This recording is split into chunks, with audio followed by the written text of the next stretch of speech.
नमस्ते फ्रेंड्स, कैसे हैं? आई होप आप सभी बहुत अच्छे होंगे और आप सभी की तैयारियां चल रही होंगी। तो फ्रेंड्स, आज हम लोग पढ़ने वाले हैं हिंदी गद्य और कहानी। ये क्लास जो है आपका RPSC second grade, first grade, TGT, PGT या फिर केबीएस, एनवीएस, ईएमआरएस और बीपीएससी 4.0 के लिए वेरी वेरी इंपॉर्टेंट है। तो यदि आप या इनमें से कोई भी एग्जाम जहाँ पे भी हिंदी साहित्य आता है उन सभी के लिए ये क्लास बहुत ही यूजफुल रहेगी। तो ये क्लास आप वीडियो जरूर लास्ट तक देखिएगा, तभी जाके आपको अच्छे से हिंदी कहानी समझ में आएगी। ये सबसे पहले हम जानते हैं हिंदी गद्य क्या है, गद्य की प्रमुख विधाएं क्या है। इस वीडियो में हम लोग ये सब कुछ देखेंगे। हिंदी कहानी क्या है, हिंदी कहानी का उद्भव और विकास कैसे हुआ, इसकी प्रमुख कहानीकार और उनकी रचनाएं देखेंगे जो भी एग्जाम में बहुत ही ज्यादा आती है। सबसे खास बात यह है कि ये जो टॉपिक है ये एग्जाम ओरिएंटेड है, क्योंकि भी एग्जाम में कोई भी एग्जाम हो, छोटा हो बड़ा हो, उसमें कहानी से रिलेटेड क्वेश्चंस आता ही आता है। इसलिए आप लोग वीडियो अंत तक जरूर देखिएगा। चलिए हम लोग स्टार्ट करते हैं। हिंदी गद्य क्या है?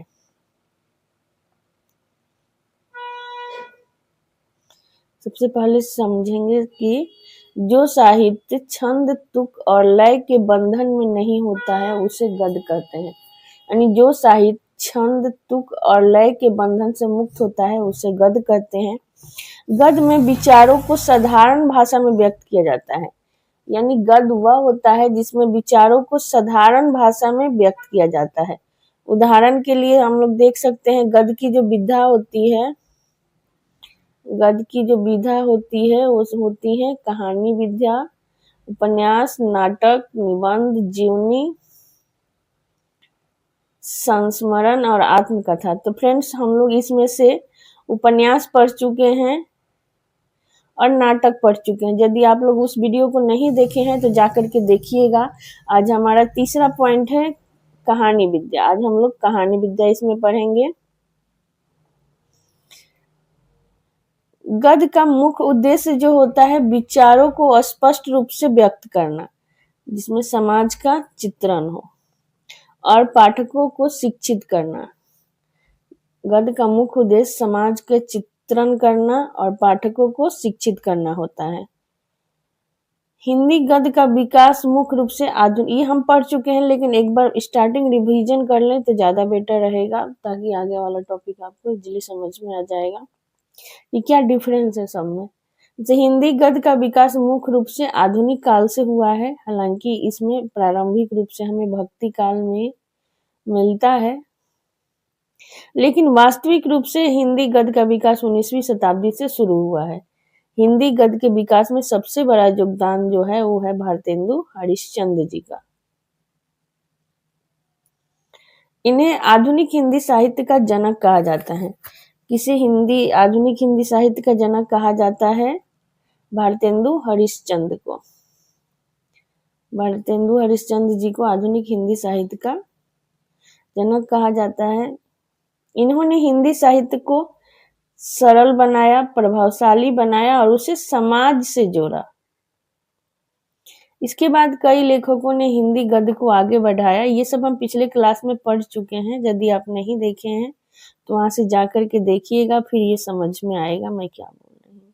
हिंदी गद्य की प्रमुख विधाएं यह हमने देख ही लिया। जो है उसमें है कहानी। कहानी एक प्रभावशाली कथा को कहानी कहते हैं। कहानी में एक सीमित पात्र होती है, इसमें सीमित घटनाएं होती हैं और इसका मुख्य उद्देश्य होता है। कहानी में एक सीमित पात्र होता है और सीमित छोटी घटनाएं होती है और कहानी का एक ही उद्देश्य होता है। लेकिन यदि उपन्यास की बात किया जाए तो उपन्यास में विस्तृत कथा होती है। उपन्यास जो होता है वो कई कथाओं का समूह होता है, कई कथाओं का समूह होता है। उपन्यास, इसमें कई पात्र भी होते हैं, कई घटनाएं भी होती है और समाज का विस्तृत चित्रण होता है। यानी एक ही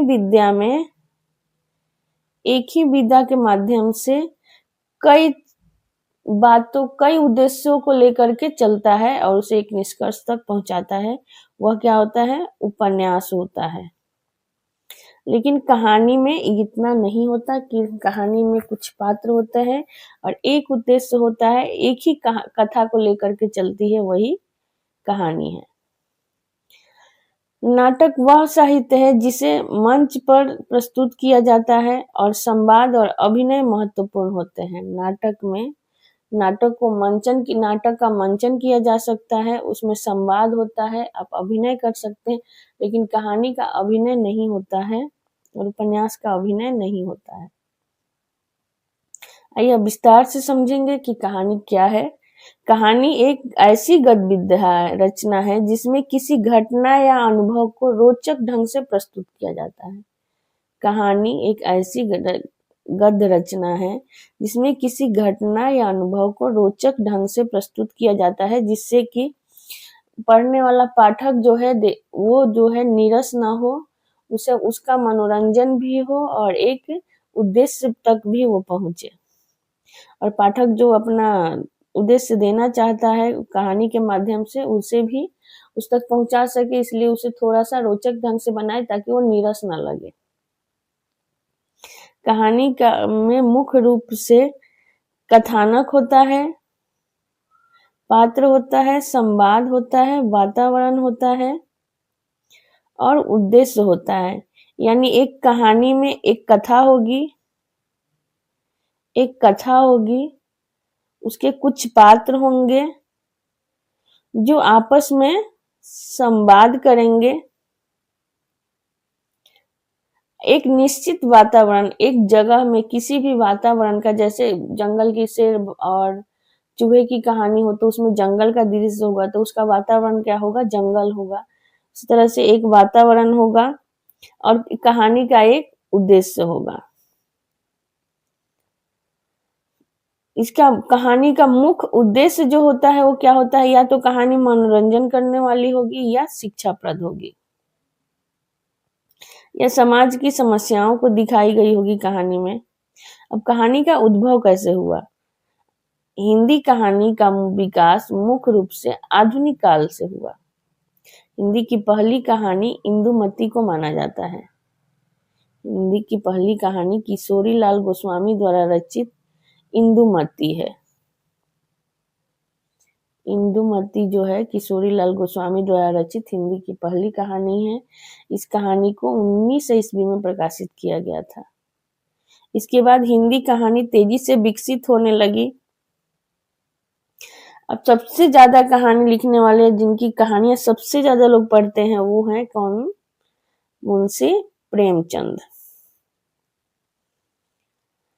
आइए देखते हैं, हिंदी कहानी को नई ऊंचाई देने का श्रेय मुंशी प्रेमचंद जी को है। प्रेमचंद को कहानी का सम्राट कहा जाता है। प्रेमचंद को उपन्यास सम्राट भी कहा जाता है, प्रेमचंद को कहानी सम्राट भी कहा जाता है।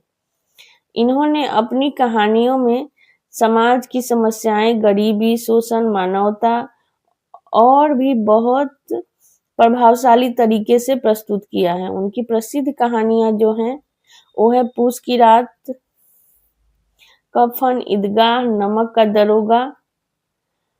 और प्रेमचंद की कहानियां में बाद में पहले तो यथार्थवाद दिखाते थे और बाद में आदर्शवाद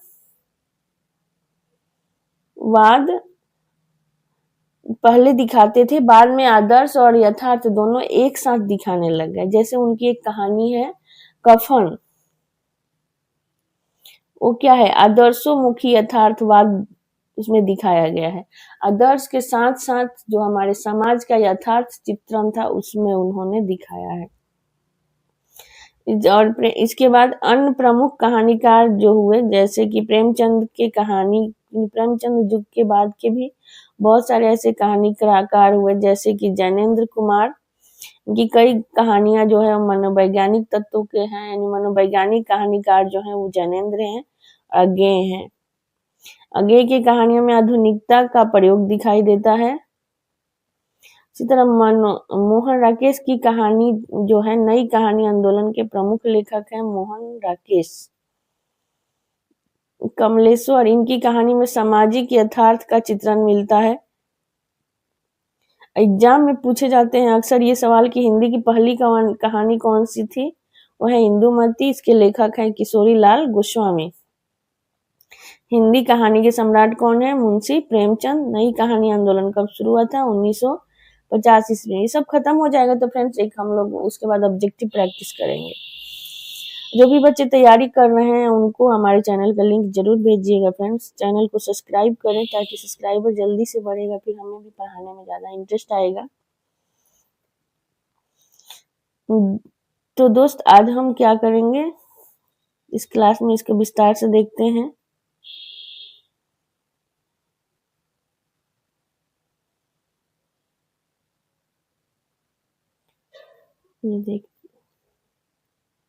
चलिए देखते हैं जयशंकर प्रसाद के कुछ कहानी और उनके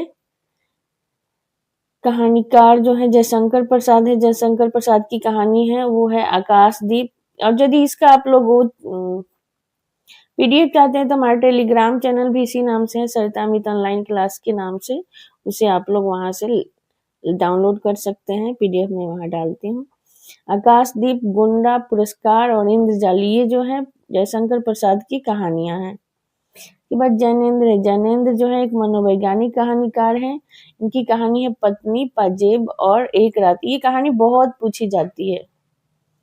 अगे की कहानी है। अगे जो है नई कहानी आंदोलन के प्रमुख लेखक हैं। इनकी कहानी जो है वो है शरणार्थी, बिपथगा और कोठरी की बात। यशपाल एक प्रगतिवादी कहानीकार हैं। इनकी कहानियां हैं पिंजरे के उड़ान, धर्मयुद्ध, तर्क का तूफान। उसके बाद है फणीश्वर नाथ रेणु जो कि एक क्या है आंचलिक कहानीकार, यानी उन्होंने उनका एक मैला आंचल जो उपन्यास है, मैला आंचल, वो क्या है एक आंचलिक उपन्यास है, यानी उसमें गांव की कहानियों को उघाड़ा गया है, में गांव की कहानियों को उघाड़ा गया है, इसलिए उसे आंचलिक उपन्यास कहते हैं। और फणीश्वर नाथ रेणु को आंचलिक कहानीकार या उपन्यासकार कहते हैं। फणीश्वर नाथ रेणु ने अपनी कहानियों के माध्यम से, फ्रेंड्स ये महिला नहीं है, ये जेंट्स है। यदि इनके नाम से आप लोग फणीश्वर नाथ रेणु लगाने से आप लोग ये मत सोचिएगा कि ये महिला है। इनकी प्रमुख कहानियां तीसरी कसम, रसप्रिया, पंचलाइट। इसमें वो गांव की जो भी परेशानियां होती हैं वो अपनी कहानी के माध्यम से दर्शक तक पहुंचाती हैं। उसके बाद मोहन राकेश, ये नई कहानी आंदोलन के प्रमुख लेखक हैं। इनकी कहानियां हैं नई सड़कें, मिस पाल, एक और जिंदगी। इसके बाद भीष्म साहनी की कहानी। भीष्म साहनी जो है एक यथार्थवादी कहानीकार हैं। इनकी कहानियां हैं चिप की दावत, अमृतसर आ गया और पाली। फ्रेंड्स ये सारी कहानियां जो है बार बार एग्जाम में इससे संबंधित क्वेश्चन पूछे जाते हैं, वही कहानी और कहानीकार हमने डाला है। एक ऐसी कहानी जिसका उद्देश्य पात्रों के नाम भी पूछे जाते हैं। कुछ ऐसी कहानियां देखते हैं जिसमें पात्र के नाम और उस कहानी का उद्देश्य भी बार बार पूछा जाता है एग्जाम में। ऐसी कहानियां है मुंशी ईदगाह जो कि मुंशी प्रेमचंद की कहानी है। इसके पात्र जो हैं वो है हामिद, अमीना, मुहसिन और नूरे। ये सारे क्या हैं ईदगाह कहानी के पात्र हैं। इस कहानी का उद्देश्य जो था, ईदगाह कहानी का उद्देश्य है त्याग, दादी के प्रति प्रेम और मानवीय संवेदनाओं को दिखाना। उसके बाद दूसरी कहानी है प्रेमचंद जी की है जो कि है पूछ की रात। इसका पात्र है हल्कू, मुन्नी और जबरा। जबरा जो है एक कुत्ता रहता है। जबरा जो है एक कुत्ता है। इसमें गरीब किसान की कठिन जीवन और सामाजिक विषमता को दिखाया गया है। उसके बाद कहानी है कफन। कफन फ्रेंड आप लोग जरूर पढ़िएगा जब भी टाइम मिले, क्योंकि उसमें प्रेमचंद ने आदर्श के साथ यथार्थ को दिखाया है। कफन मुंशी प्रेमचंद की रचना। उसके जो पात्र हैं वो है घीसू, माधव और बुधिया। बुधिया जो है वो माधव की पत्नी है। गरीबी और मानवीय संवेदनाओं के पतन को दिखाया गया है।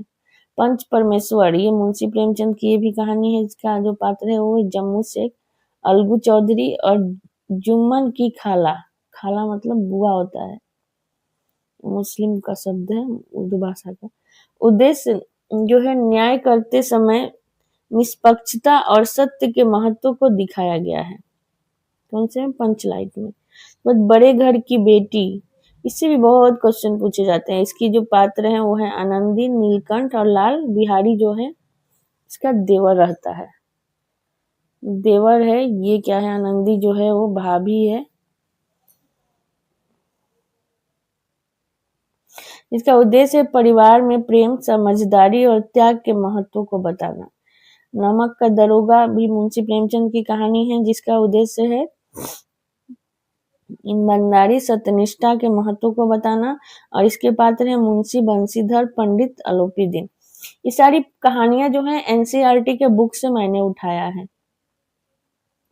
बाद है आकाशदीप, ये है चंपा, इसकी कहा पात्र है। इसका उद्देश्य है प्रेम, त्याग, आदर्श भावनाओं को दिखाना। बाद है जैनेन्द्र, जैनेन्द्र कुमार की कहानी है। सुनीता का पति जो है वो नायक है।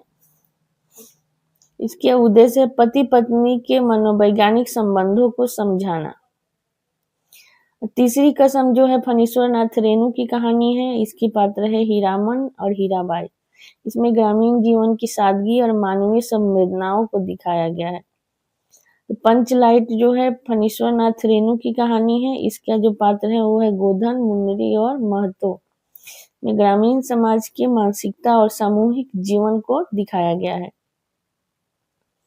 मिसपाल, मिसपाल जो है मोहन राकेश की कहानी है। इसके पात्र है मिसपाल और रंजीत। इसका उद्देश्य है आधुनिक समाज में अकेलेपन और संबंधों की समस्या को दिखाना। फ्रेंड्स, वीडियो थोड़ी सी लंबी हो जाएगी बट आप अंत तक जरूर देखिएगा, क्योंकि ये कहानी के पात्र किसकी कहानी है, इसका उद्देश्य क्या है, ये बार बार एग्जाम में आता है। चिप की दावत जो है भीषम सानी की कहानी है। ये है, इसका जो पात्र है वो है सोमनाथ, श्यामनाथ की माँ और चीफ गेस्ट जो रहते हैं वो होते हैं। उद्देश्य समाज में दिखावे और स्वार्थी मानसिकता की आलोचना। उसने कहा था चंद्र शर्मा गुलेरी की कहानी है। ये सेकंड ग्रेड आरपीएससी में लगी हुई है। इसका पात्र है लहना सिंह, लड़की लाजो और एक सूबेदार। इसमें सच्चे प्रेम, वचन पालन और बलिदान की भावना को दिखाया गया है। बाद कहानी है हार की जीत, ये भी एनसीईआरटी में लगी हुई है। बार बार पूछा जाता है। बाबा भारती और खड़ग सिंह के उद्देश्य विश्वास और मानवता के महत्व को बढ़ाना। के बाद अगली कहानी है बुढ़ी काकी। बुढ़ी कहानी के लेखक जो हैं वो प्रेमचंद है। इसके पात्र हैं बुढ़ी काकी, बुद्धि राम और रूपा लाडली। उसका उद्देश्य है बुजुर्गों के प्रति सम्मान और दया की भावना दिखाना। दो बैलों की कहानी जो है सभी पढ़े होंगे, क्योंकि एनसीईआरटी में ये भी लगी हुई है। ये है मुंशी प्रेमचंद की कहानी। इसका जो पात्र है हीरा मोती और झूरी है। नेक्स्ट है पशुओं के माध्यम से मित्रता, निष्ठा और स्वतंत्रता की भावना दिखाना।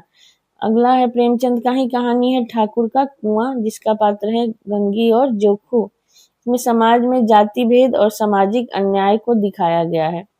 शतरंज का खिलाड़ी, जिसकी कहानी लेखक इसके भी मुंशी प्रेमचंद है। इसका पात्र है मिर्जा सज्जाद अली और मीर रोशन अली। इसमें जो है विलासिता और कर्तव्यहीनता की आलोचना किया गया है। सादगी नहीं, सदगति जो है वो मुंशी प्रेमचंद की कहानी है। इसमें दुखी चमार और पंडित घासीराम इसके पात्र हैं। इसका उद्देश्य समाज में जातीय शोषण और अन्याय को दिखाना। अगली कहानी है रसप्रिया, जो फणीश्वर नाथ रेणु की कहानी है। इसमें मृदंगिया और मोहना पात्र हैं इसके। इसका उद्देश्य है लोक संस्कृति और कलाकारों के जीवन को चित्रित करना। इस परिंदे जो निर्मल वर्मा की कहानी, ये तो बहुत बार पूछी गई है।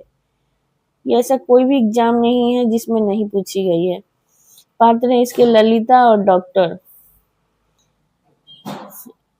आज इसका उद्देश्य जो है आधुनिक जीवन के अकेलेपन और भावनात्मक संघर्ष को दिखाना। वापसी उषा प्रियमदा की कहानी, ये भी एनसीईआरटी में लगी हुई है। गजाधर बाबू, इसका उद्देश्य है आधुनिक परिवार में बुजुर्गों की अपेक्षा की समस्या को दिखाना। तो फ्रेंड्स, ये टॉपिक जो है first grade second grade exam के लिए बहुत ही महत्वपूर्ण है। और केबीएस, एनवीएस, अभी उसका एग्जाम होने वाला है, ईएमआरएस, और यहाँ बीपीएससी टीआरई 4.0 की जो भी बच्चे तैयारी कर रहे हैं वो हमारे चैनल सरिता अमित ऑनलाइन क्लासेस को जरूर सब्सक्राइब करें, कि मैं अपने चैनल पर लगभग आपका पूरा कोर्स करवाऊंगी।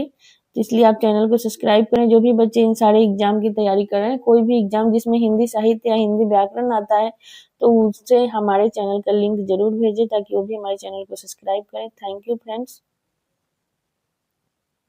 Thank you. क्योंकि मिलते हैं हम नेक्स्ट क्लास में।